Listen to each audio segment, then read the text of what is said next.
Bitcoin एक virtual currency है। यह एक ऐसी करेंसी है जिसे कोई नहीं देख सकता। यह वर्चुअल रूप में पाई जाती है। इसे इलेक्ट्रॉनिक फॉर्म में सिक्योर करके रखते हैं। पिछले कुछ सालों में इसका चलन काफ़ी बढ़ गया है। आप इसे किसी दूसरी करेंसी की तरह ही खरीद सकते हैं। तो स्वागत है दोस्तों, आज की इस वीडियो में हम बात करेंगे बिटकॉइन के बारे में। इसके साथ साथ क्रिप्टो करेंसी कैसे काम करती है। तो क्रिप्टो करेंसी वर्चुअल करेंसी होती है, यानी इसका कोई फिजिकल अस्तित्व नहीं होता है। यह एक कंप्यूटर एल्गोरिदम पर बनी करेंसी है। यह सिर्फ इंटरनेट पर मौजूद है। इसे कोई अथॉरिटी नियंत्रण नहीं कर सकती। इस पर नोटबंदी यानी डीमोनेटाइजेशन का भी कोई असर नहीं होता है।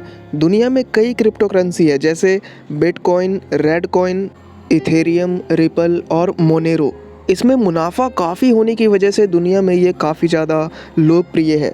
बिटकॉइन एक अंग्रेजी शब्द क्रिप्टो है, जिसका अर्थ होता है गुप्त। क्रिप्टोग्राफी के नियमों के आधार पर बिटकॉइन काम करती है। क्रिप्टोग्राफी का अर्थ होता है कोडिंग भाषा को सुलझाने की कला।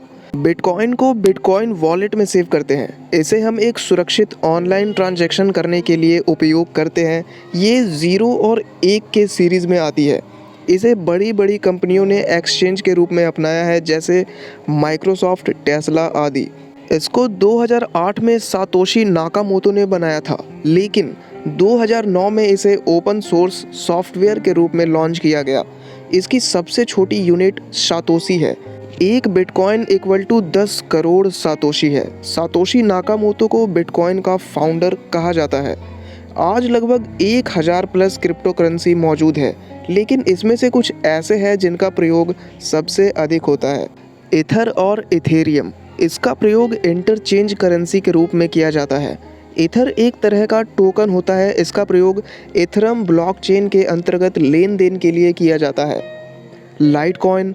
इसका आविष्कार वर्ष 2011 में हुआ था। यह भी नामित कॉइन की तरह ही डिसेंट्रलाइज्ड तकनीक की सहायता से कार्य करती है।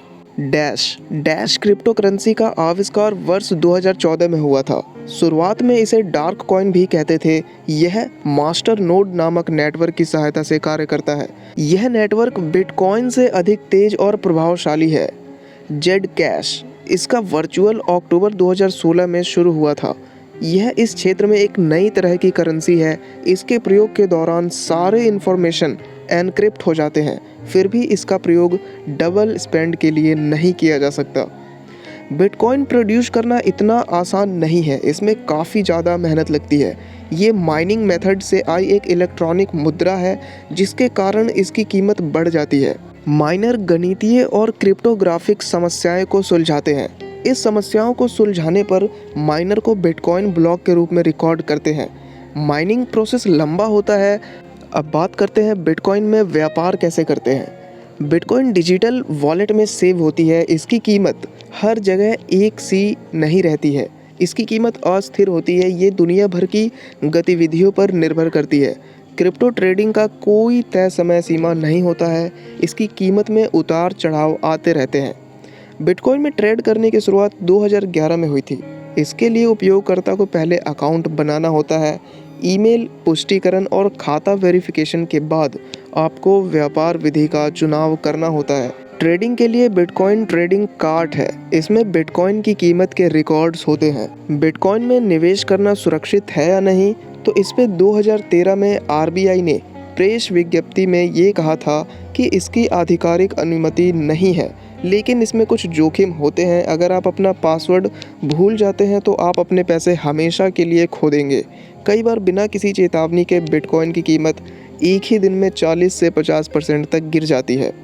वर्तमान में एक बिटकॉइन की कीमत भारत में 32 लाख रुपए से अधिक है। इसकी अथॉरिटी पर कोई कंट्रोल नहीं होता, इसीलिए मार्केट के हिसाब से लगभग रोज़ इसके दाम घटते और बढ़ते रहते हैं।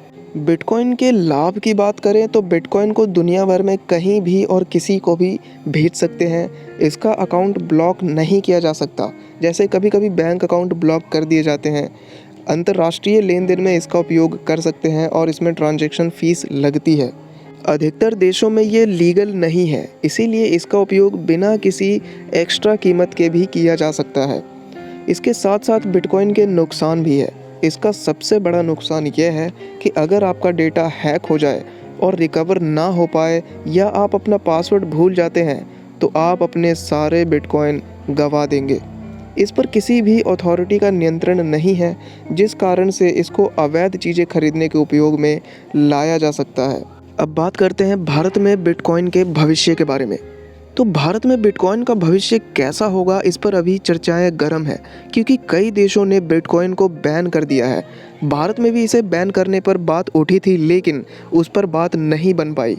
जानकारों के मुताबिक कुछ प्राइवेट क्रिप्टो करेंसी ऐसी है जिनकी गतिविधियां संदिग्ध रही है। ऐसे में इन क्रिप्टो करेंसी पर भारत में बैन लगाने की बात चल रही थी। तो बिटकॉइन से रिलेटेड ये जानकारी आपको कैसी लगी, प्लीज़ कमेंट करके हमें बताएं। और अगर वीडियो अच्छी लगी हो तो प्लीज़ वीडियो को लाइक करें और चैनल को सब्सक्राइब करें।